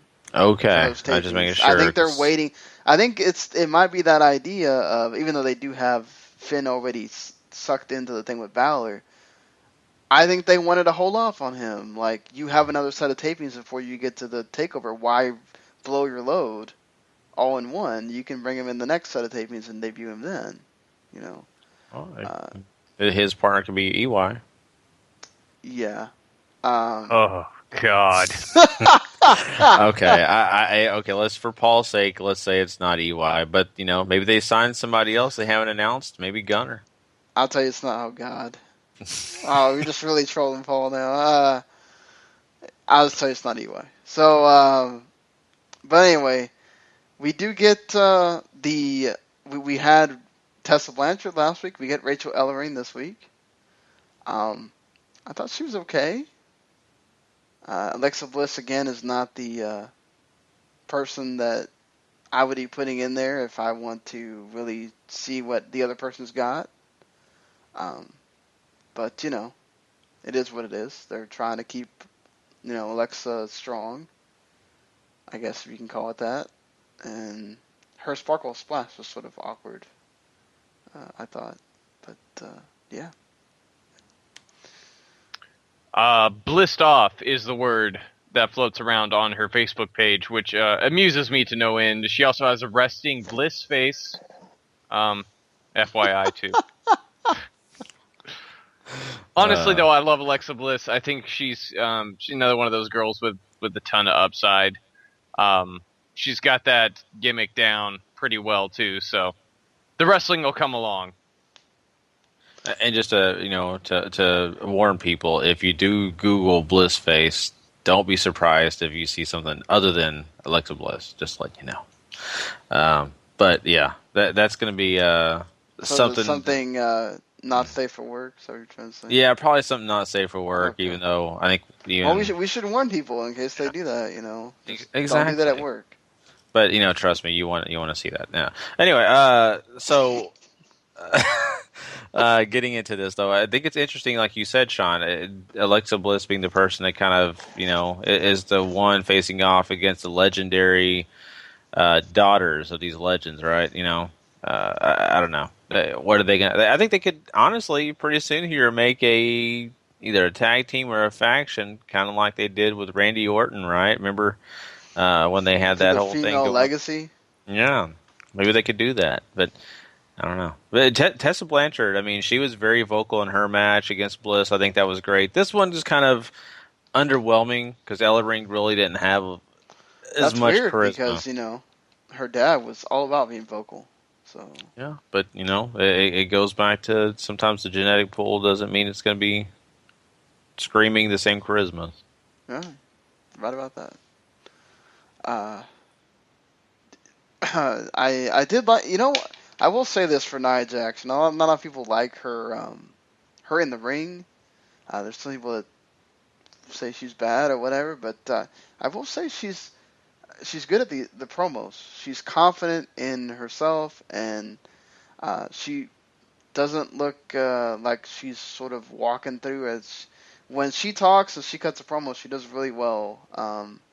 And obviously she's got her thing down of looking menacing and whatever without it being totally overdone. So her thing with Bayley here, where they're going to have a match next week, is short, but well done as far as getting you a little interested in that. I think she did fine, too. I think that's one thing that she's pretty strong at, and that's going to be good for her because I think she can definitely be even better. I kind of surprised. I was not all game on Bayley in this. To me, she was kind of... I don't know. I think she kind of halfway did this promo. Maybe. I don't know. I think it's more the promo about being about Nia. And and maybe Bailey wasn't just trying to overwork or whatever. I think Bailey's also trying to sell the whole, like, there's a little bit of timidness there with Nia, because Nia did kind of take her to the limit. It's true. That is, yeah. So, maybe good character work from Bailey. Basically, Finn just... I think Elias Sampson probably gets more offense than he really should. But he pretty much kills Elias Sampson. I'm sure. I know Gary wanted Jeff Jarrett to happen, but there was going to be no smashing a tar over his head or anything. Man, Slapnuts is amazing. Why not? Come on. Well, yeah. He does end it with the Bloody Sunday, which I guess the 1916 works, but I'm just not a big deal. I'm not a big fan of the naming a move after a year. I don't know. What do you guys think of that? Citing the incident, aren't they? I know what... I'm glad that Corey Graves told you at the end what it was for, because I was sitting there going, well, I'm glad I'm going to have to Wikipedia this. Just like, you could have made it a deal of why it's named that, but, Yeah. People probably had to get used to the 619, too. It takes time. He made that a point, though. We knew why it was named 619. It's the area code of San Diego where he's from. Mm-hmm. But that's true. Maybe you're right. Finn needs to work on that a little bit. But maybe he's just seeking to educate as well as entertain. Maybe. Yeah. Hey, the Animaniacs did it. He can do it too. True. They're probably going to do some kind of tour with the Animaniacs. Oh, really? I'm game. I'll even leave my daughter at home if I have to. Well, it's educational. You could take her. Most of the jokes are going to go over her head anyway. Yeah. But, yeah, then you have Joe come out and they get into it saying, Finn wants his rematch. Joe doesn't want him to have a rematch. He's already faced him a bunch of times, and William Regal announces for the next takeover. That is the main event, so there you go. And then Finn basically does his Toby con Hilo, taking out Joe to make him look strong to end the show. So. Yeah, it's got to be some kind of gimmick match this go around for these two, right? Because as much as I've enjoyed their one-on-ones, I'd like a little something fresh, Mm-hmm. Wow, other than... I'm just trying to think of... Well, I don't know that you want to put another ladder match or whatever, so... it doesn't have to, like, best 2 out of 3 falls, last man standing. Yeah. Last man standing would make sense. If, that's the rumors of when they might pull Finn to the main roster. Samoa Joe hasn't had any kind of special gimmick matches for himself. Maybe the Green Inferno match. As long as it's not a we're going to tattoo your face match, then... Yeah. That's fine. No, it's more along the lines of cannibalism. Okay. Well, we can move on. I was waiting for more, cannibal talk, but okay, Sean. No, I don't want to have cannibal talk. But if you have experience with that, we I don't know. You find somewhere else to talk about that. That's why I want to go to, Hawaii sometime. But anyway, let's move on. Let's talk some Lucha Underground next, guys. Lots of cool stuff happening on in this show. And don't forget, later on, we're crowning a Superstar of the Week. But right now, it's time to go to the temple. We'll be right back with that.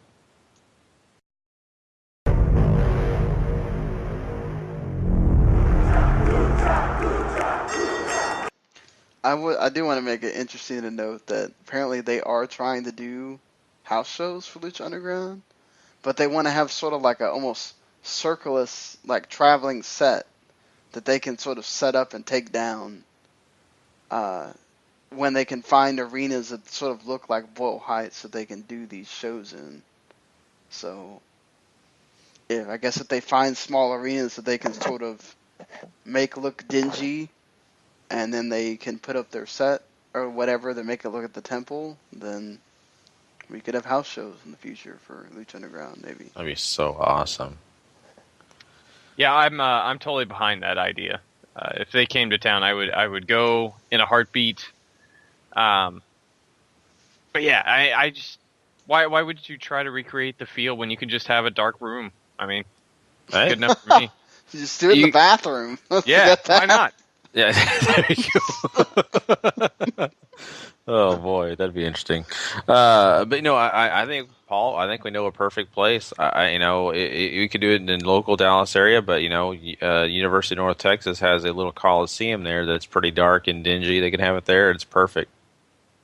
Makes sense to me. Just get them here. Yeah, we need them now. So, all right, Paul, take it away. So we open this episode of Lucha Underground. Dario Cueto is meeting with Councilman Delgado. Dario is essentially paying him off, and Delgado's like, dude, you're getting sloppy. There's police investigations. You got all this stuff coming around you. And Dario actually looks kind of afraid here, and Delgado is seemingly playing Dario from the way he sort of leaves it with, did you think your brother would get to have all the fun? So Delgado is not a good guy in any sense of the imagination. I like this. I like this a lot because, it kind of not only adds intrigue, but it also kind of shows that, the power struggle a little bit here. I like that. Mm. Yeah, I mean, and then they do a good job of cutting right to the cops in question here as Officer Joey Ryan and Cortez Castro and Mr. Cisco are in a triple threat for one of the medallions. Joey Ryan wins in about a minute. It's nothing super awesome or anything like that. Yeah, Joey Ryan basically rolling up his buddy in the Force, and yeah, it's just. Isn't it funny to be saying that? His buddy in the Force, Sorry, buddy, No. Well, I mean, unless somebody thinks I'm talking about the other Force, then. Yeah, I was about to say, if you've never watched Lucha Underground, assuming these guys are Jedi is not far from possible. Yeah. Very true. Darth Maul will be on next week. I did like. Sorry, I was looking at this thing that we're going to talk about as soon as we're done with Lucha Underground here. But the dude that they have come out there with Cueto at the beginning, I think is as close as you can get to the Dos Equis man as possible. Like that's the vibe I got. Is here's the coolest man in the world or whatever. Yeah, I don't usually watch wrestling, but when I do, I'm on Lucha Underground. They didn't do that. So after that quote unquote match, we get to cut to this really cool thing where you have Mil Muertes meditating for his match later tonight, and Katrina is sort of monologuing about all the stuff that he's done and how she pulled him out of hell and made him more powerful, and it's really awesome. One of those wacky things that Lucha Underground just does so well. Yeah, if you're a wrestling fan and you watch this and you go, "What the hell are they talking about?" But it makes sense for this show. It does, and it also adds some creep factor to it, because of the fact that, talking about hell and talk about all the different stuff they've done, and I like that. It kind of, not only does the story right, but it also kind of has that creepy kind of factor to it, because, he's sitting there and he's, focusing, and it's almost just like a spiritual experience in a way. Mm-hmm. For sure, and then we cut to a trios title match with Rey Mysterio, Dragon Azteca Jr. and Prince Puma defending against Ivelisse, Son of Havoc, and Johnny Mundo. Commentary kind of shoehorns in that Dario made the competing trio here. Ivelisse and Havoc were assigned to Johnny Mundo for this match. So, but we get a fairly fun and entertaining trios match. Rey, the commentary team is also sort of trying to put over that Rey is passing the torch to Prince Puma, sort of in a way, in that he picks up the victory after the 6:30. Sort of an interesting thing here. Obviously, Mundo is persona non grata. And then you have maybe some possible tension could emerge between Puma and Azteca about who the heir apparent is. Yeah, this is interesting stuff here with the way that they ended this match, but this is this is a pretty good match. I liked it. I liked the stuff with Taya and Ivelisse. I like the fact that we're sort of also, it's not all intergender between the match last week and looks like this week where we are trying to sort of have at least women battling the women as well. And the thing with Johnny Mundo and being involved with them, and that a lot of interesting dynamics in this match, and you had some good wrestling there too. So,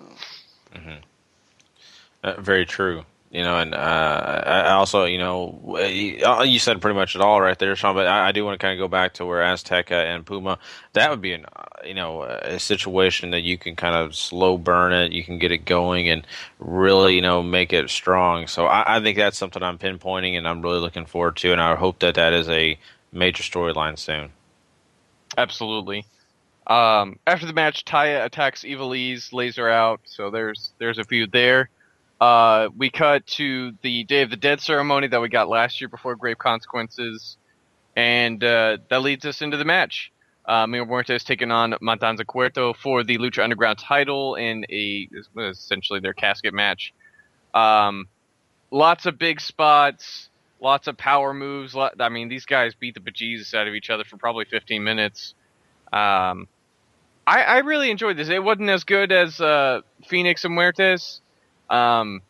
Possibly because I don't think the feud is as hot as that was, but it also might have something to do with Phoenix. It's just such a great babyface to get behind, and you don't really have that in either one of these guys.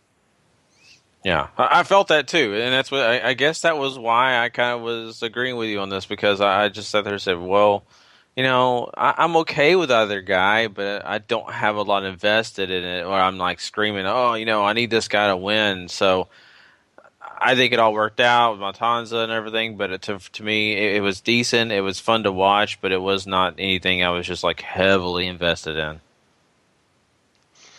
I agree. There was times where it was very deliberately paced, and you can call it slow. I didn't have somebody to root for here, like you said, Gary. Like, the thing with Phoenix was that's the guy you're rooting for.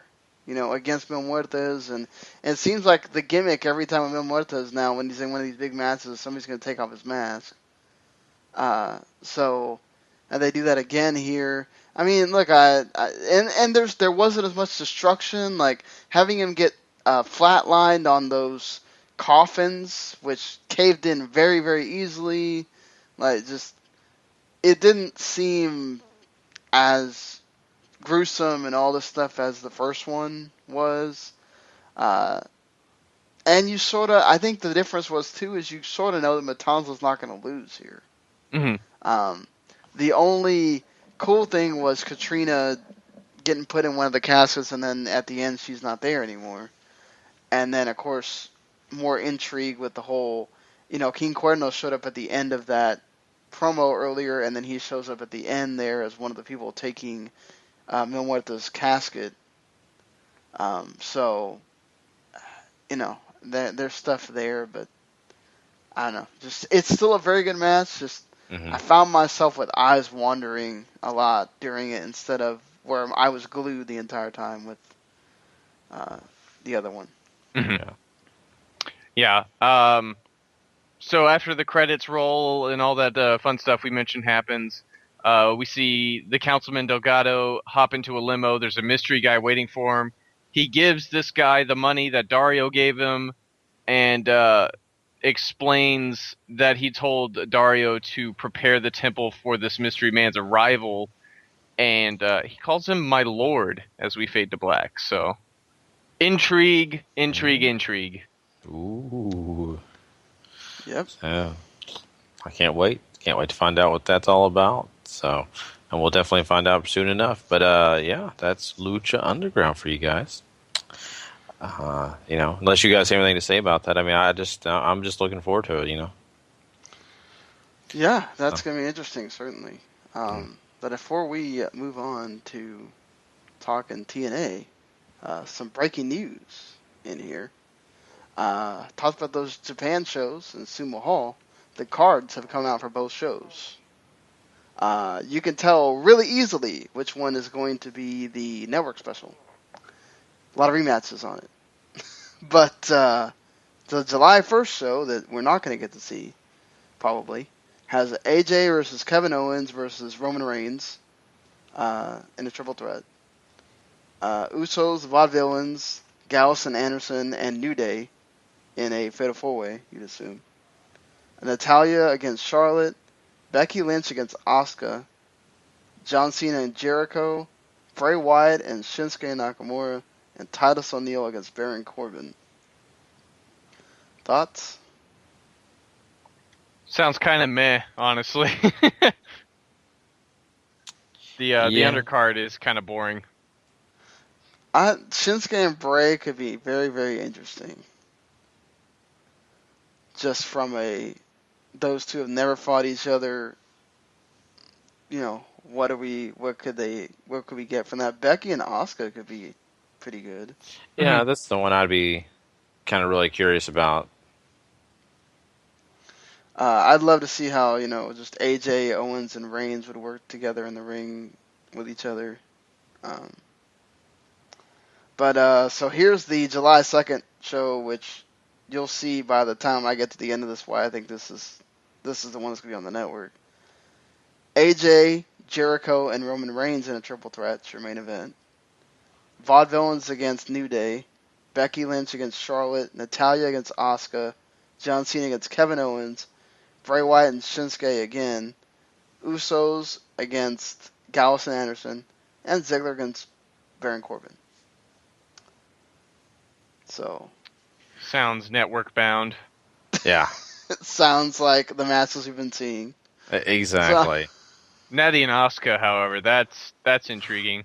Yes, Natalya can really get in there and produce the way she knows how she can, and I think that's going to make it something special. But yeah, I mean, the rest of that, man, we've seen. I mean, it's like basically taking Extreme Rules and okay, let's put that again on the network. Mm-hmm. It is what it is. But I mean, that's cool. I'm glad we kind of know what we're getting into, and I'll be interested in seeing how they handle it. But right now, it's okay. Well, and also I think remember we don't always get the entire card for these shows, right? So they may not show everything. Okay. So the Golden Truth will probably be somewhere, maybe. I don't know, we'll see. Yeah. But besides that, I mean, you pretty much mentioned all the major things. I mean, without Steamboat coming back or something like that. So. Anyway, are you trying to say because he's the dragon? I'm just throwing something out there. I could have said anybody, Haku or something. Anyway, let's move on. That's some good stuff for you guys. That's some breaking news. But we're going to move on and talk some TNA Impact Wrestling. That's right. And in fact, you even get to see behind the scenes at a Smashing Pumpkins concert. So this is a great episode. We'll be right back. I forgot to. Can you imagine now, like watching Paige and Del Rio on Total Divas? That would be. Oh no! Could you imagine the fights they'll have? She's like, "You wanker," and he's like, cussing her out in Spanish. I mean, actually, you know what? I want to see that. Oh, I love it. Yeah, I don't know if you guys watch the Edge of Christian show out there listening right now. I know Sean does, and I'm sure Paul has checked it out. I still love the Canadian versus the British slang. Yeah. They did the bathroom. That was hilarious. So kind of the same thing goes there. Did you watch the one from this week? I did. And it was okay. It wasn't my favorite episode. It wasn't bad. No, it wasn't the greatest. I did like that they brought back the Will WWE Talk About It segment. Yes. Kurt Angle, he'll go into the Wrestling Observer Hall of Fame before we talk about the WWE Hall of Fame. And I love that they can just really dig at the hardcore fans. It's really great. Yeah, even Camp WB was okay. It wasn't my favorite, but Yeah, the one with the Rock's eyebrow or whatever. kind of cheesy. And John Cena, the one that cut off his... That was one that was like, okay, well, hey, at least they had John Cena be an asshole. But he, of course, being John Cena, he still comes off like it's no big deal. Yeah. Oh, So- how cute. You know, that kind Flair taking Rock to a child of Rock to a strip club, though, was... That was brilliant. All All right. right, guys. Let's move on. Let's go and talk some Impact Wrestling.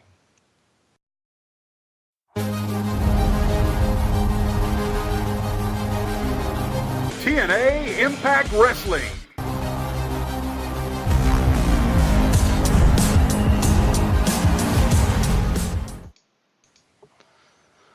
All right, Impact Wrestling this week. Not great on the wrestling wise, but they furthered lots of things in other ways. Jeff Hardy forgot how to do his face paint, and about did half his face, and then realized that he had a case of the runs, and then ran out into the Impact Zone. And then the Decay showed up because he had he got beat up by the Decay. We find out that apparently the Decay got paid a bunch of money to beat up Jeff Hardy by somebody. Starting to quit, though. Yeah, exactly. Wouldn't it be funny if that was an angle? What, TNA against Lucha Underground? Yeah, that'd be fun. No one cares. Yeah. But maybe the Lucha Underground people will care about like seeing EC3 or something. But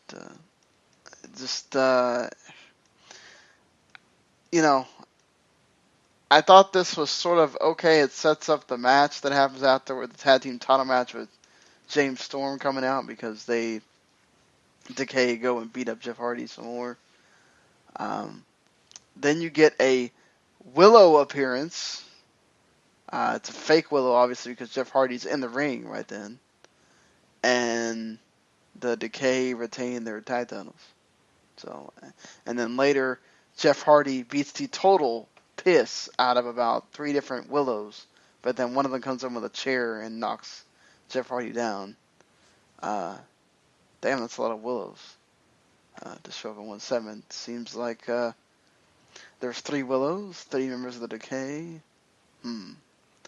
But yeah, what do you think about all this stuff with Jeff Hardy on this show? I'm not really so much interested in the Jeff Hardy portion of this as much as I am in the Decay, personally. I think they're one of the more interesting reasons to watch TNA right now. The match was okay.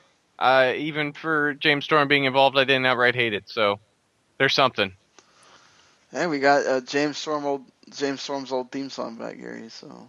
Yeah, that's what it is, but the one thing I know is, man, James Storm needs to keep his nose out of everybody's business. My God, every time there's a situation... It is his business. He's the one that... They kicked his tag team partner out of the Impact Zone. They did, but I just wish that they would lick their wound. He would just lick his wounds and go on and find something else. I don't know. I just don't... I hate it every time, he's just got to throw himself out there. I wish it was something else, different scenario for him. That's okay. That's what it is. I agree with Paul completely. The Decay is amazing. They're one of my favorite reasons to watch Impact. The Willow thing is interesting in its own because, that's Jeff Hardy's. I like the fact that Jeff Hardy's, I'm Willow, what's going on here, blah, blah, blah. But I do want to know, what's going to happen with that. Is he going to come back as Willow? Are we going to have a Willow match where you have, everybody's Willow? Oh, Lord. Jeff Hardy against all the Willows. Yeah.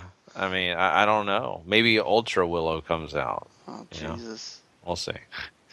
Ultra Willow. You got to, step up your game, They're going to make Voltrons out of Willow? Yeah, something like that. I don't know. I'd watch that. It'd be more entertaining for sure. I did like the fact that, Jeff Hardy was able to smoothly transition between doing a Jeff Hardy promo and then cutting some Willow lines in there too. So, yeah, maybe Yeah, I mean, you're right. Maybe I have to say this. Maybe he can tweak Willow somehow to make it different. Maybe have a bigger umbrella than the other guys. I mean, something. My umbrella is bigger than yours. I am the real Willow. He figuratively already has the bigger umbrella by having more money than all those people. So, Yeah, true.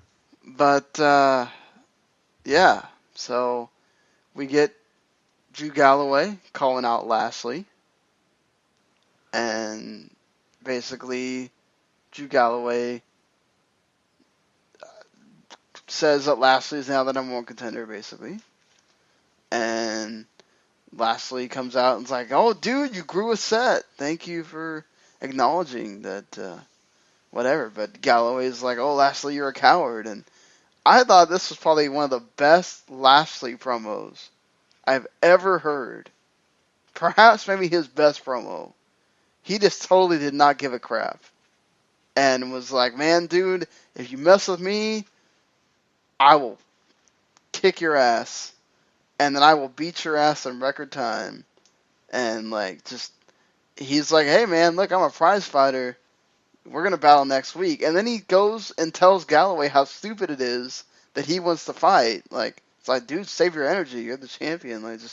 I thought it was really good from Lashley. And then, of course, Eli Drake has to show up. That dummy. And ruin the rest of the segment. But, whatever. He had a match with Galloway.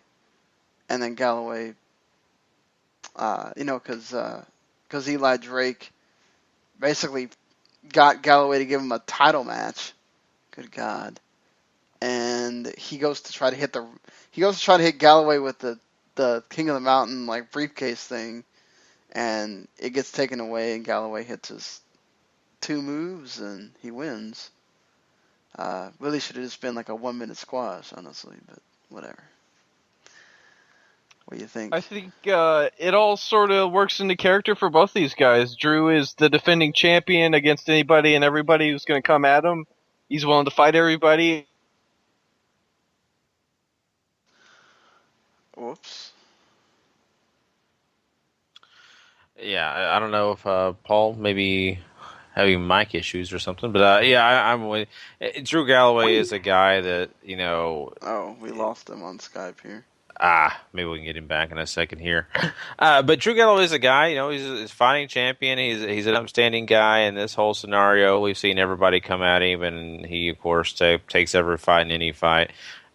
So that makes sense with his character, but I love, like you said, Sean, the fact that Lashley points out, dude, you're doing this when you should be worried about me. You're worried about, taking care of business against other people, but, I mean, I'm the most legitimate fighter that you're going to see. Yeah.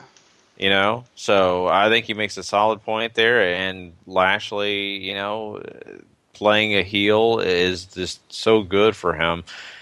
I may not still be the biggest fan of him. I think he's an okay guy, okay wrestler. But I think at least this is one of his better efforts for sure. Yeah, certainly. Their match should be pretty good at the pay-per-view. Still having problems getting Paul back, so we'll have to see. Have to just move on here. Hopefully we'll get him back here pretty quick.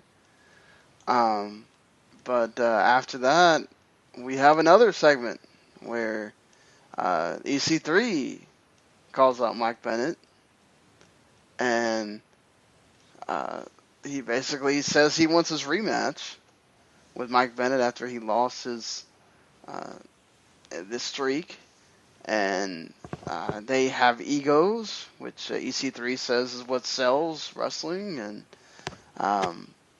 then he calls Maria Tits McGee, and then goes on with EC3, but EC3 agrees, but EC3 has to face all of his demons, so he'll have a cage match later on. And we find out that the cage match is against Rockstar Spud, one of his demons. So we have that match, and I thought it was solid. Those two obviously have chemistry with each other, and you get maybe a little bit too much for Spud, but still EC3 wins, and there you go. That ends that ends up being the main event. But what'd you think about all this stuff with Bennett, and then we also had Maria, and which is so stupid because if you know anything about TNA, which most of their audience does, you know that Billy Corgan works in TNA. So Maria getting backstage passes, all access passes to a Smashing Pumpkins concert in 2016 is not a big deal. Seeing Smashing Pumpkins 2016, period, is not a big deal. But you know, a good point.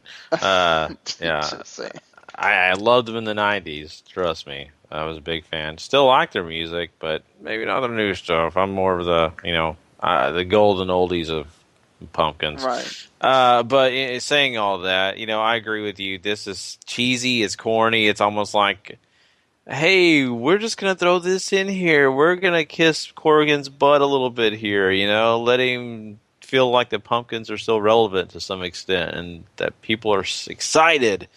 But, I don't know. I wasn't a big fan of that. Watching it, I thought it was really, honestly, just a waste of time. There was nothing too valuable out of that. Because nothing they said really mattered all that much. Going into Bennett and EC3 talking, I'm a huge fan of EC3. I think he does great on the mic. Bennett's not terrible. I'm just going to point this out, and I really wish Paul was on. I wish we weren't having issues here, but I'm kind of curious about y'all's opinion on this. But it seems, and this is for me personally, as these promos go on, as these guys are in the ring talking back and forth, I love EC3's comments, the different jokes. But I honestly, when Bennett's talking, start tuning out.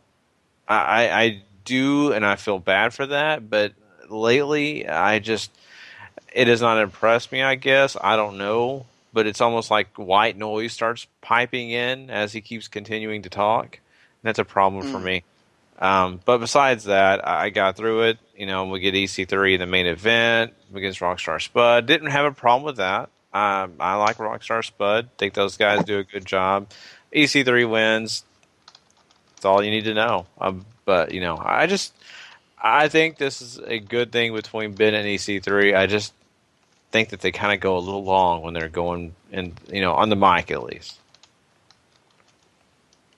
So yeah, I agree with you on that. I thought it was overall good stuff from EC3 though, and Bennett. So, Paul says his Wi-Fi cut out on him. Uh-oh, that's not good. Well, hopefully he'll get it back online here. Sometimes you got to reset your router. It happens. Yeah. I'll see if he just wants to call with his phone. Yeah, I mean, if he can't, he can always call in. I mean, we're getting close to the end of the show here anyway, so we'll see if he wants to call in. But, these kind of technical difficulties happen. We're on live radio, just in case anybody's listening. You may be listening on demand right now, but for a lot of other people, this is live. We always do live shows. We go with it. We don't worry about it. We mess up. We have problems. So it's fun. So I might have to give him the number here. I don't know if he actually has it on him. I don't think we've had to actually do the thing with giving him the number in a long time. That's hilarious. So the other things that are kind of happened on this show was you had a Knockouts title match with Jade and Gail Kim.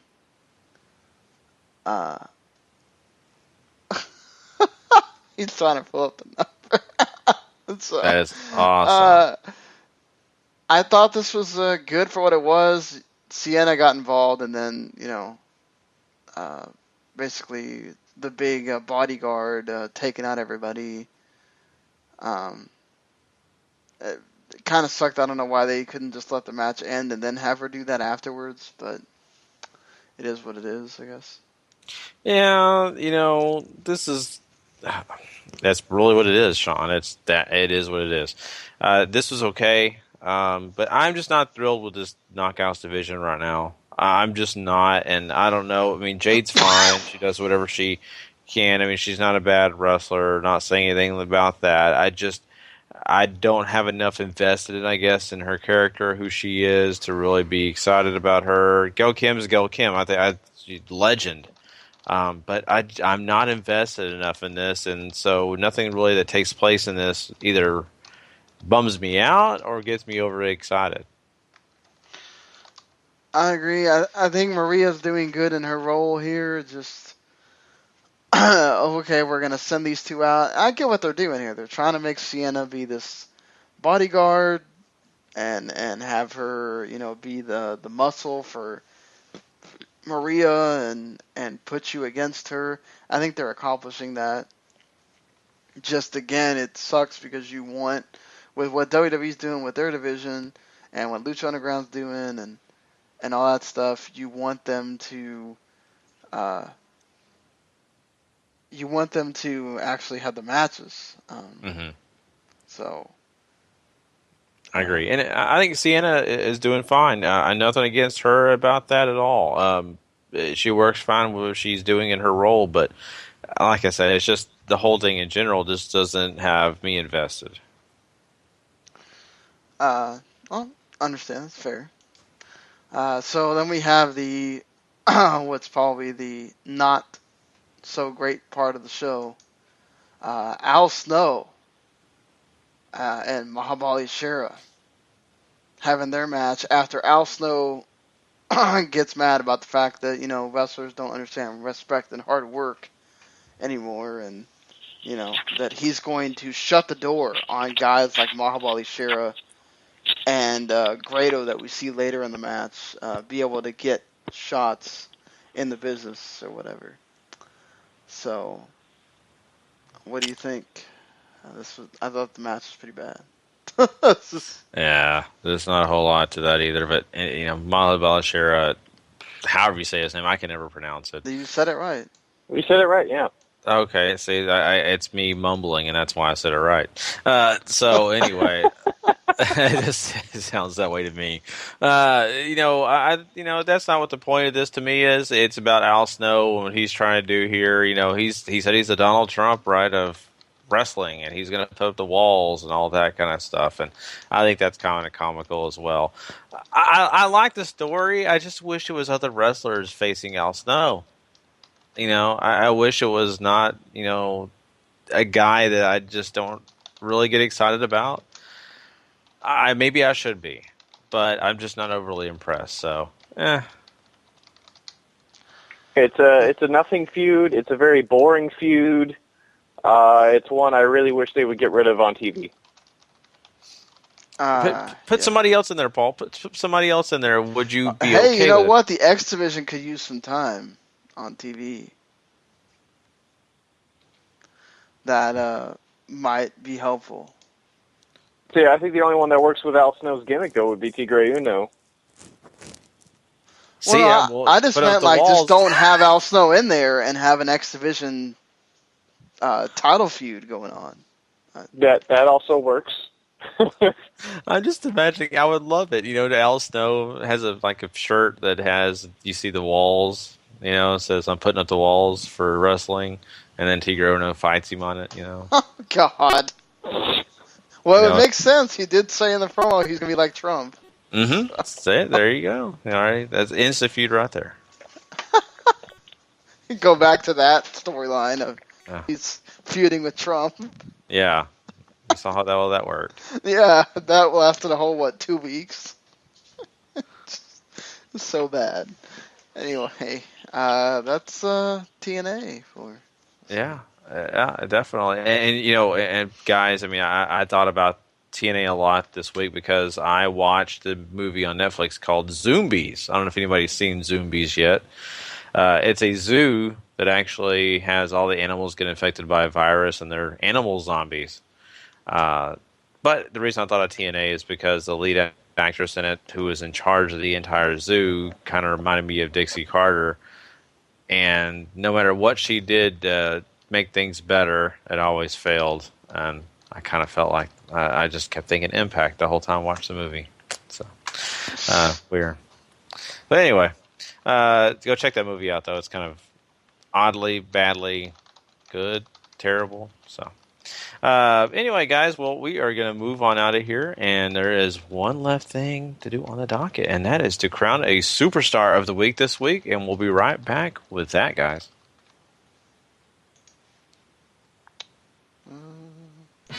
Superstar of the Week.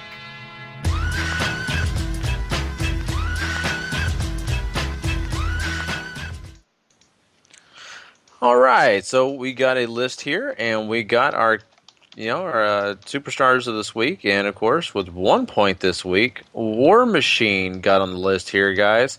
Paul, kind of tell me what you think about that. Excellent match this past weekend at Global Wars for the ROH World Tag Team titles. They would defend them successfully there, only to drop them a couple days later to the Addiction, which is why they're only here at the 1 point. But that match was phenomenal. One of the better tag team matches I've seen all year. And EC3 gets 2 points from us this week, Sean. I mean, he did some good work here, and not only in TNA. Yeah, technically, we're being technical about it. The stuff for Evolve would not count because that technically happened last week now. But either way, I mean, he did some good stuff on TNA this week, and the stuff with Evolve is the reason you're another reason to be interested in him, because now setting up Evolve 62, him and Drew have a tag match against TJP and Gargano. So good stuff, you know. Yeah, for sure. And, of course, Paul, we have Matanza at 3 points. And tell us why he earned those 3 points. Successfully defends the Lucha Underground Championship against Mil Muertes in the Graver Consequences matches. Maybe not as good as the first iteration, but very different, still very solid. And, Matanza continues to look like the monster that he is. Very true. Drew Galloway got 4 points from us this week, Sean, and, we talked a little bit about the Evolve stuff, a little bit EC3, so, count it or don't count it, what you want, but you got to count his stuff with Impact this week as why the 4 points.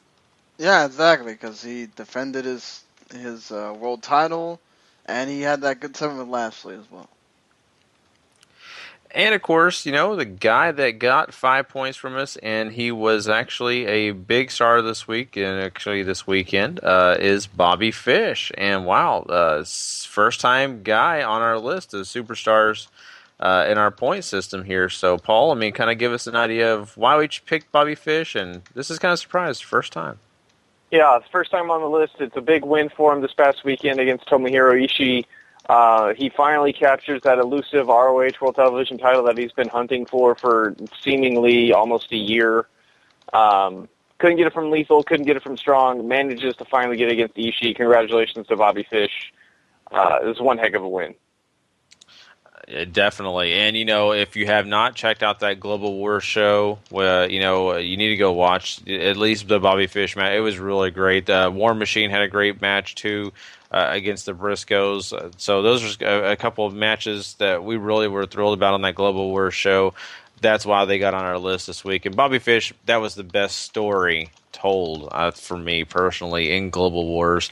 I loved it. It was a great thing. So that is why Bobby Fish is our Superstar of the Week. And, of course, you want to hear us talk more about Global Wars, go check out our Monday show. We actually talked a lot about it. We broke down everything and kind of gave you our thoughts on the whole show in general. Well, guys, we're pretty much done here. We've had a lot of great things to talk about. A great show full of great facts, full of great reviews, all this great stuff that's happened this last week in wrestling. Of course, we'll be back at this next Monday night live on Spreaker.com. If you want to come check us out live, we'll be around about 11 p.m. Central, 12 Eastern. If you want to come check us out live on Spreaker.com, if you want to catch us on demand, all you have to do is go to the W2M Network and subscribe. Yes, right. Just subscribe to the W2M Network. You're going to get us on the docket. You're also going to get a lot of other great shows on the docket that you're not going to want to miss. Some things that you may have not have heard of are going to pop up. Go check them out. Trust me, I love every podcast on the network. We're a little picky and choosy because of that. We want to make sure that anything on the WTM network that you hear is solid. It's something that's full of not only information but full of entertainment. So, we're there for you too, guys. Well, Shawnee, go ahead and mention anything you want to about, some things coming up. Yeah, I apologize. I haven't gotten to. I'll probably get to it either when we get done here, since it doesn't take very long to do, or in the morning for sure, uploading the latest backlog busting, which had me talking about Kingdom Hearts Chain of Memories with Randy and Wes, and also the latest Running Wild podcast. I should have been up by now, but I did not get to it. We did have a video games to the max drop last night, talking about a lot of stuff. Battlefield 1, focusing on World War 1 getting announced, and Mark and I have a big connection to Disney Infinity that got canceled. We know some of the people involved with that game, so we talked a lot about that, and the Nintendo NX possibly doing cartridges and all that kind of stuff. So lots to go into there. There has not been a whole lot of anything news-wise, so probably gonna do only one football to the max this week, which it was just Gary and I. We just talked about some burning questions going on and a few other things happening in football. We'll be back on the Tuesday morning with that one for sure. And yeah, Wrestling Unwrapped this week. Oh crap! I know it's it's some. Is it some WCW show? I think it is, or something. I think it is some WCW show that they're doing this week on Wrestling Unwrapped. I completely forgot because we haven't even talked about it or anything. I just remember them mentioning at the end there. So yeah, we look forward to that. I think it's some bad WCW show. If anything, you can get excited to listen to us just totally rail on this show. But yeah, it's great stuff. And WCW sold out 2000. Okay, that's what it is. Oh man, no, that is a. That's train right wreck. there in the crap territory for WCW. I was long gone. Yeah, so there you go, guys. I'm looking forward to that episode now, even more. Patrick and Harry are both going to really rail that one, I'm sure. But yeah, I mean, that's some great stuff coming on for you guys on the W2M Network. Like I said, go subscribe. For us, hey, please go rate and review. Wrestling to the Max is there on iTunes. Go make sure you let us know what you think about the show. Anything that you want to say, you can do it right there. And of course, give us your star rating. Hey, 5 is always nice. And of course, we appreciate everybody who has listened and took the time to do that. Make sure that you come check us out either live on Monday night, or if you don't have the time to stay up late, come check us out Tuesday morning on the download. We'll be right there in your K, and you can check out everything we think about Raw and of course Ring of Honor. So great stuff for you guys, and of course we'll catch you then. And so besides that, we are out of here, and we just want you to remember, if you're not living life to the max, not living life at all. You know it. Peace. Later.